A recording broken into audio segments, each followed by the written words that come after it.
Circuit house থেকে rail স্টেশনের সড়ক বাতি আধুনিকীকরণ করা হবে। মাদকের কথা তো বলছি, এটা 180 দিনের মধ্যে সহনীয় পর্যায়ে আমাদেরকে আনতে হবে। লালমনিরহাট জেলা উন্নয়নে বিভিন্ন দপ্তরের কর্মকর্তাদের নিয়ে 180 দিনের বিশেষ উদ্যোগ নিয়েছে লালমনিরহাট 3 আসনের সংসদ সদস্য, দুর্যোগ ব্যবস্থাপনা ও ত্রাণ মন্ত্রী আসাদুল হাবিব তুলু। উল্লেখিত সময়ে লক্ষ্য নির্ধারণ ও বাস্তবায়নের জন্য রবিবার সকালে জেলা প্রশাসকের সম্মেলন কক্ষে কর্মকর্তাদের সঙ্গে মত বিনিময় সভা করেন তিনি।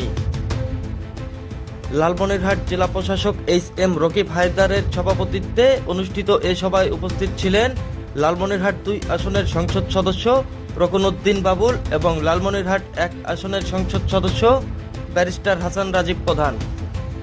এছাড়া পুলিশ সুপার ও 5টি উপজেলার উপজেলা নির্বাহী কর্মকর্তা সহ বিভিন্ন দপ্তরের জেলা পর্যায়ের কর্মকর্তারা এতে অংশ নেন।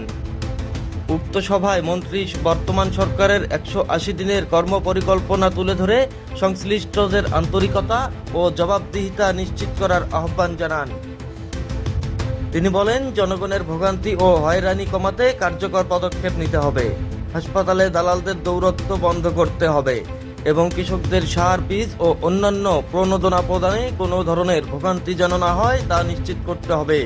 এ সময় মন্ত্রী নিজের এবং দলের নির্বাচনী ইশতেহারের পূরণের লক্ষ্যে শিক্ষা প্রতিষ্ঠানে শিক্ষার মান উন্নয়ন, বুড়িমারি পর্যন্ত রেল যোগাযোগ আধুনিকায়ন এবং মহাসড়ক 4 লেন উন্নতিকরণের উদ্যোগ নেওয়ার উপর গুরুত্বারোপ করেন। পাশাপাশি অবৈধভাবে নদী থেকে বালু উত্তোলন বন্ধ, সীমান্তে মাদক পাচার রোধ, চাঁদাবাজি ও দুর্নীতি দমনে কঠোর ব্যবস্থা গ্রহণের নির্দেশ দেন তিনি। সড়কগুলোকে আরও দৃষ্টিনন্দন ও নিরাপদ করতে সংশ্লিষ্টদের উদ্যোগী হওয়ার আহ্বানও জানান মন্ত্রী। পরে উপস্থিত কর্মকর্তারা নিজ নিজ দপ্তরের চলমান সমস্যা, চ্যালেঞ্জ ও উন্নয়ন কার্যক্রম সম্পর্কে মতামত তুলে ধরেন। আলোচনার সূচনার জন্য আমি জিনিসগুলো আপনাদের সামনে তুলে ধরলাম। রাজীব, খবর, লালমনিরহাট।